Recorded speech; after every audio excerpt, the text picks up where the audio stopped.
Oke, selamat pagi, siang, sore, malam, Mas. Perkenalkan saya Deborah dari NRP 072. Ini saya akan menjelaskan revisi terkait dengan kemarin praktikum yang terakhir. Nah, di sini untuk yang pertama itu adalah tentang kode soal yang A. Di mana kode soal yang A di sini kita disuruh untuk mencari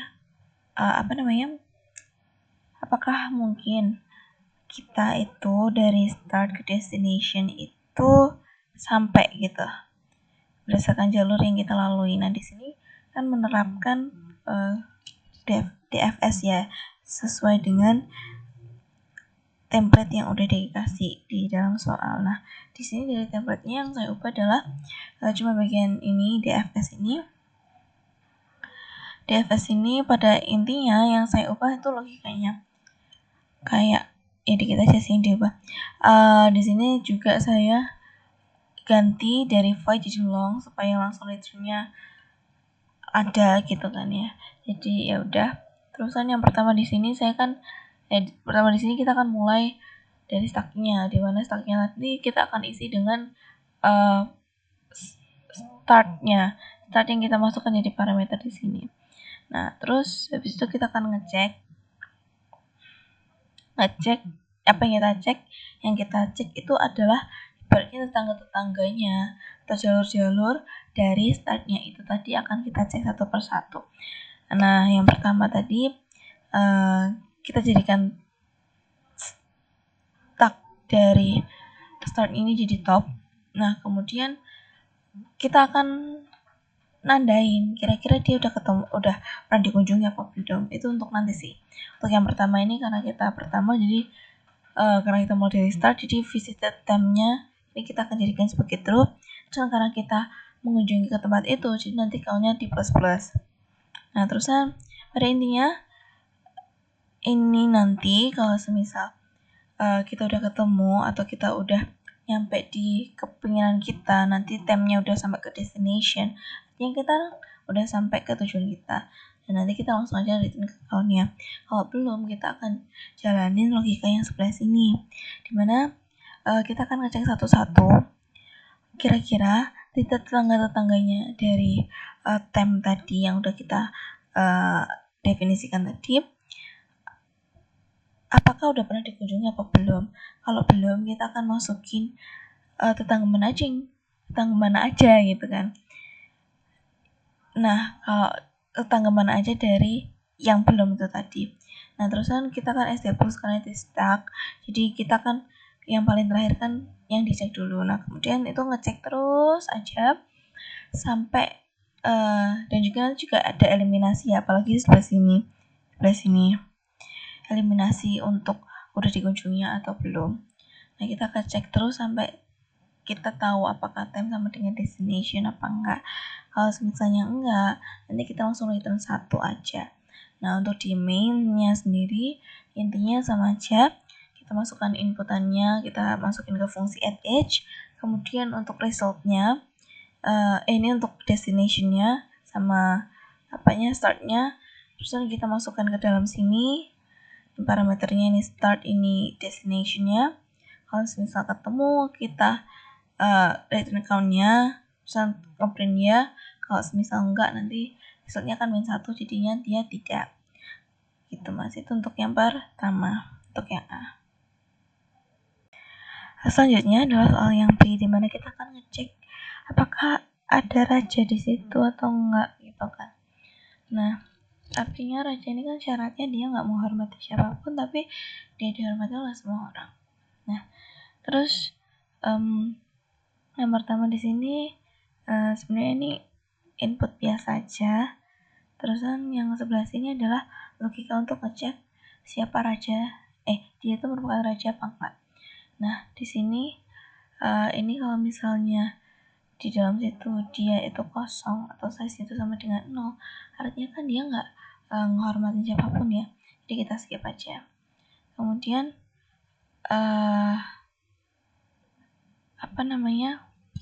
selanjutnya kita ngecek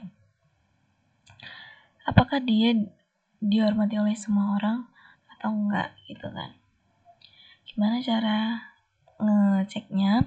Di sini pakai logika yang ini, kita cek satu-satu sesuai dengan jumlah n-nya kan. Nah, tapi kalau misal dia sendiri udah sampai di gilirannya sendiri, dia tuh nggak ngecek. Kenapa? Ya karena ya udah dirinya sendiri, dia nggak perlu ngecek dirinya sendiri, ngituin siapa gitu kan. Terus kemudian di sebelah sini kita ngecek nih di sepanjang list ini, kira-kira dia nih ngehormatin si I ini tadi apa enggak sih? Nah, kalau misal dia menghormati, berarti not I-nya atau in degree-nya dia tambah. Nah, kemudian kalau in degree-nya n-1, kenapa harus di -1? Karena dirinya sendiri kan nggak dihitung. Maka dia kan dihormati oleh semua orang. Jadi code-nya adalah, atau yang merupakan raja adalah I ini tadi. Jadi kita ngeceknya I-nya. Kita ngecek I-nya satu persatu. Kita cek makanya di n+1 kan, karena kita maunya jadi 1. Kita ngecek apakah dia itu dihormati semua orang apa enggak, seperti tadi logikanya. Nah, kalau misal nggak dihormati oleh semua orang, jadi dia code-nya -1 atau nggak ada yang jadi raja, dia -1 gitu. Itu untuk yang B. Oke, untuk selanjutnya adalah soal nomor C. Di sini kan kita disuruh untuk kira-kira nilai keamanan dapat diterima lah pada intinya. Nah, ini seperti biasa kita masukin aja inputannya.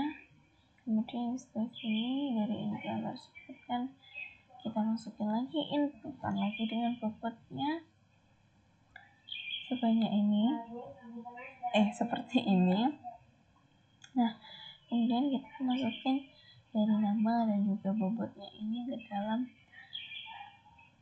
unordered map ADC list ya di sini. Nah, terusan di sini saya juga inisiasi lagi safety, bikin unordered map dan juga bikin suatu priority queue. Nah, di sini sebagai permulaan saya mau pakai safety S ini, saya bikin dia infinite ya. Disitu execution juga sama kurang lebih. Nah, kemudian di sini adalah logika utamanya. Nah, di sini kita akan ngecek terus, selama PV-nya itu masih ada isinya. Nah, gimana? Nah, karena kita tuh mau nyari keamanan, ibaratnya yang paling besar yang dapat kita jamin, kita tuh langsung aja ngambil dari Pikitop ya. Kenapa Pikitop yang diambil? Karena kan dia priority queue. Nanti kalau yang paling atas dia punya nilai keamanan yang paling tinggi. Jadi kita pengen langsung ngecek aja ke bagian situ. Terusan yang biasa setelah itu kita Pikitop. Karena apa? Karena nanti juga akan kita update terus. Update-nya seperti apa? Update-nya akan jelaskan nantinya. Kemudian yang sebelah sini itu adalah untuk ini kayak buat mengantisipasi kalau dia masuk lagi gitu, masuk ke hal yang sama gitu.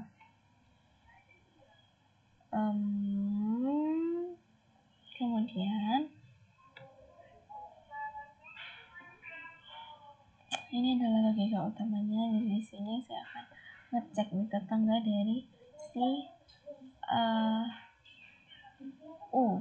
Kita akan ngecek tetangga dari si U tuh seperti apa sih ya. Karena kan kalau kita mau ngelewatin misal A, B, C, sebelum ke C kita tuh harus ngelewatin yang B. Maka itu juga harus jadi bahan pertimbangan. Untuk kita akan mengecek di sebelah sini. Ini string V, ini buat tetangganya, nama tetangganya, ini buat bobot dari tetangganya seperti apa. Nah, kemudian untuk safety-nya kita mau cari yang paling minimal, kenapa bukan yang paling maksimal? Karena kan ini kan titik kelemahan ya. Kalau misalnya kita ngambil yang paling besar, otomatis kayak nggak relevan aja gitu. Jadi kita mau pakai yang paling minimum aja. Nah, kemudian selanjutnya setelah kita dapat yang paling minimum dari safety U dan juga W atau tetangganya sama dia, itu yang paling data yang mana sih, kita udah dapat itu sebagai nilainya safety nih, tapi kita nggak berhenti sampai di situ. Karena apa? Karena kita terus update datanya terus menerus, karena kan dia kayak dinamis itu ya. Jadi kita harus update juga, tetap update gitu. Nah terusan syarat update-nya apa? Syarat update-nya adalah dia di tempat kita sekarang itu kita tuh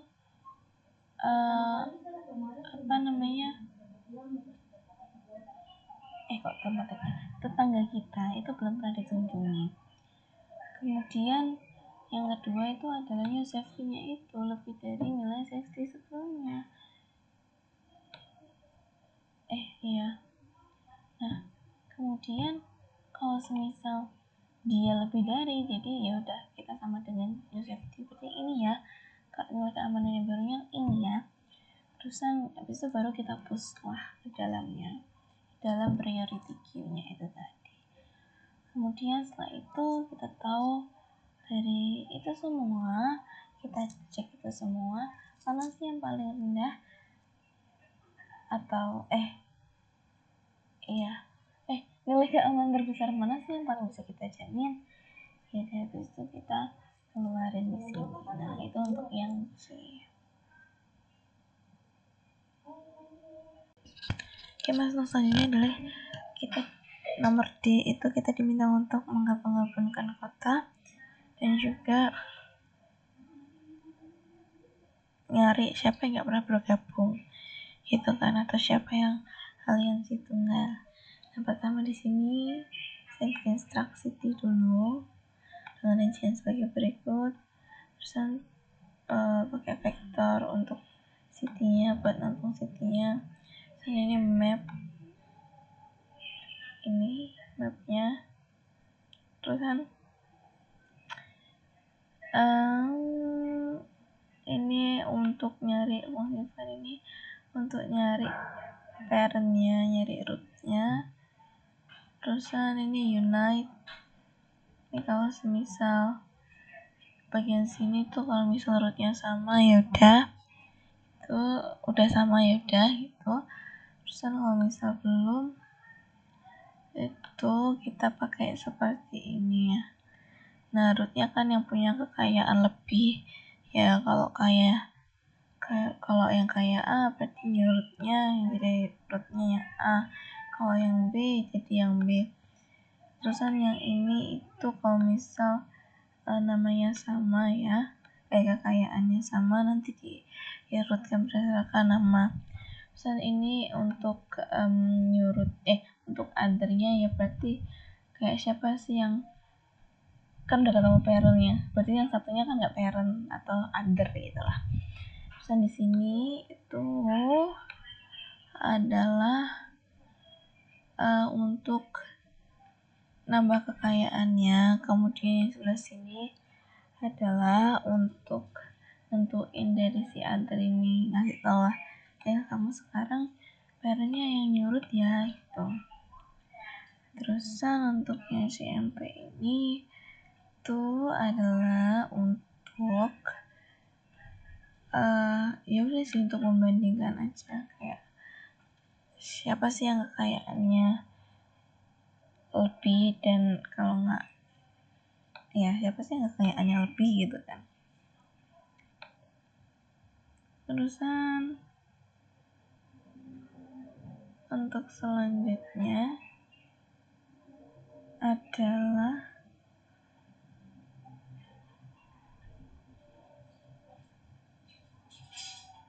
ini sama ini ya, untuk namanya leksikografinya juga tuh. Terusan ini masukin biasa, terus ini buat vektornya ya. Terus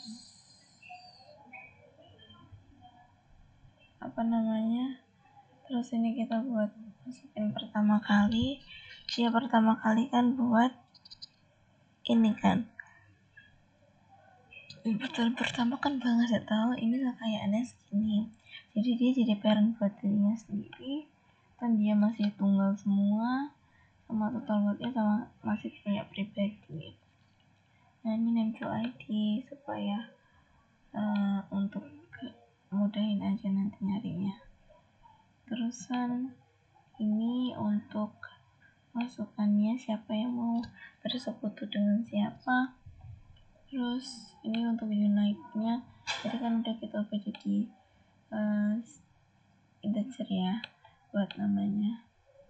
Jadi udah kita unite pakai panggil fungsi unite, yang di unite itu sesuai dengan yang udah di name to id tadi.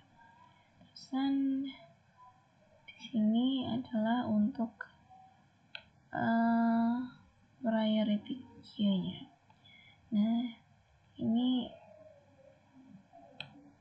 ya biasa, apakah dia udah punya root atau belum. Kemudian di sini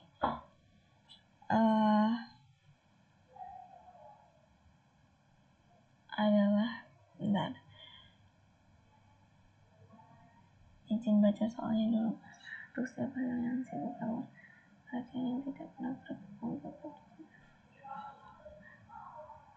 Oke. Kemudian di sini